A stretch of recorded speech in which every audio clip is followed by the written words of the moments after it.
एक बार भगवान बुद्ध जेतवन विहार में रह रहे थे। भिक्षु चक्षुपाल भगवान से मिलने के लिए आए थे। उनके आगमन के साथ उनकी दिनचर्या, व्यवहार और गुणों की चर्चा भी हुई। भिक्षु चक्षुपाल अंधे थे। एक दिन बिहार के कुछ भिक्षुओं ने कुछ मरे हुए कीड़ों को चक्षुपाल की कुटी के बाहर पाया और उन्होंने चक्षुपाल की निंदा करनी शुरू कर दी कि उन्होंने इन जीवित प्राणियों की हत्या की। भगवान बुद्ध ने निंदा कर रहे उन भिक्षुओं को बुलाया और पूछा कि क्या तुमने भिक्षु को कीड़े मारते हुए देखा है? उन्होंने उत्तर दिया, नहीं। इस पर भगवान बुद्ध ने उन साधकों से कहा कि जैसे तुमने उन्हें कीड़ों को मारते हुए नहीं देखा, वैसे ही चक्षुपाल ने भी उन्हें मरते हुए नहीं देखा और उन्होंने कीड़ों को जानबूझकर नहीं मारा है, इसलिए उनकी भर्त्सना करना उचित नहीं है। भिक्षुओं ने इसके बाद पूछा कि चक्षुपाल अंधे क्यों हैं? उन्होंने इस जन्म में अथवा पिछले जन्म में क्या पाप किए? भगवान बुद्ध ने चक्षुपाल के बारे में कहा कि वे पूर्व जन्म में एक चिकित्सक थे। एक अंधी स्त्री ने उनसे वादा किया था कि यदि वे उसकी आंखें ठीक कर देंगे तो वह और उसका परिवार उनके दास बन जाएंगे। स्त्री की आंखें ठीक हो गईं, पर उसने दासी बनने के भय से यह मानने से इनकार कर दिया। चिकित्सक को तो पता था कि उस स्त्री की आंखें ठीक हो गई हैं। वह झूठ बोल रही है। उसे सबक सिखाने के लिए या बदला लेने के लिए चक्षुपाल ने दूसरी दवा दी।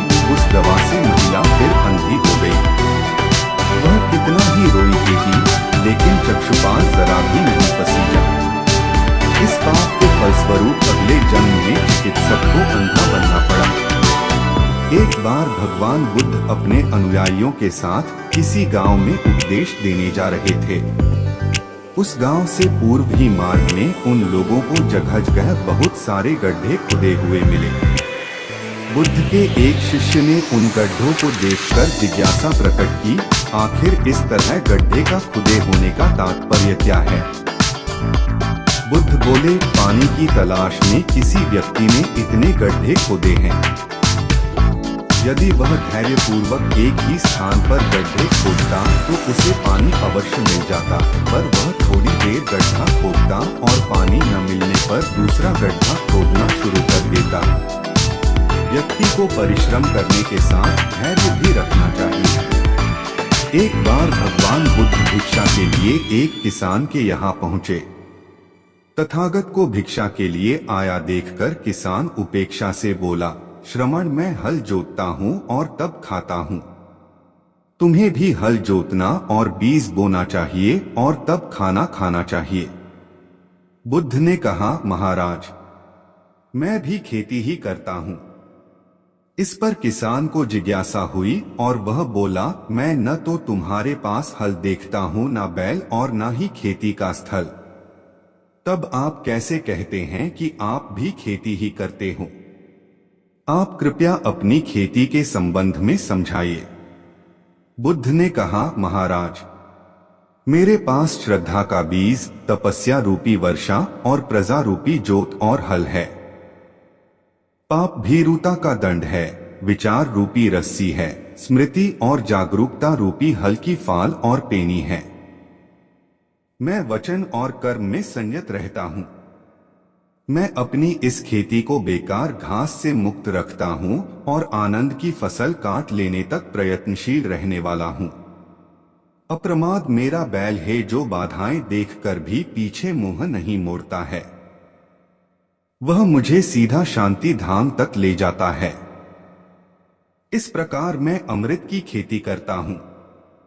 भगवान बुद्ध का जब पाटलिपुत्र में शुभागमन हुआ तो हर व्यक्ति अपनी अपनी सांपत्तिक स्थिति के अनुसार उन्हें उपहार देने की योजना बनाने लगा। राजा बिंबिसार ने भी कीमती हीरे, मोती और रत्न उन्हें पेश किए। बुद्धदेव ने सबको एक हाथ से सहर्ष स्वीकार किया। इसके बाद मंत्रियों, सेठों, साहूकारों ने अपने अपने उपहार उन्हें अर्पित किए और बुद्धदेव ने उन सबको एक हाथ से स्वीकार कर लिया। इतने में एक बुढ़िया लाठी टेकते वहां आई। बुद्धदेव को प्रणाम कर वह बोली, भगवन, जिस समय आपके आने का समाचार मुझे मिला उस समय मैं यह अनार खा रही थी। मेरे पास कोई दूसरी चीज न होने के कारण मैं इस अधखाए फल को ही ले आई हूँ। यदि आप मेरी इस तुच्छ भेंट स्वीकार करें तो मैं अहोभाग्य समझूंगी। भगवान बुद्ध ने दोनों हाथ सामने कर वह फल ग्रहण किया। राजा बिंबिसार ने जब यह देखा तो उन्होंने बुद्धदेव से कहा, भगवन क्षमा करें, एक प्रश्न पूछना चाहता हूं।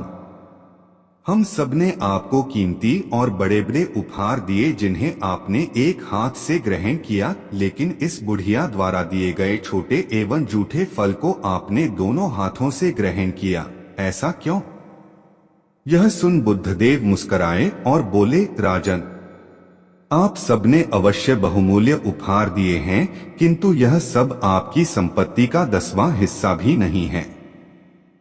आपने यह दान दीनों और गरीबों की भलाई के लिए नहीं किया है, इसलिए आपका यह दान सात्विक दान की श्रेणी में नहीं आ सकता। इसके विपरीत इस बुढ़िया ने अपने मुंह का कौर ही मुझे दे डाला है। भले ही यह बुढ़िया निर्धन है, लेकिन इसे संपत्ति की कोई लालसा नहीं है। यही कारण है कि इसका दान मैंने खुले हृदय से दोनों हाथों से स्वीकार किया है।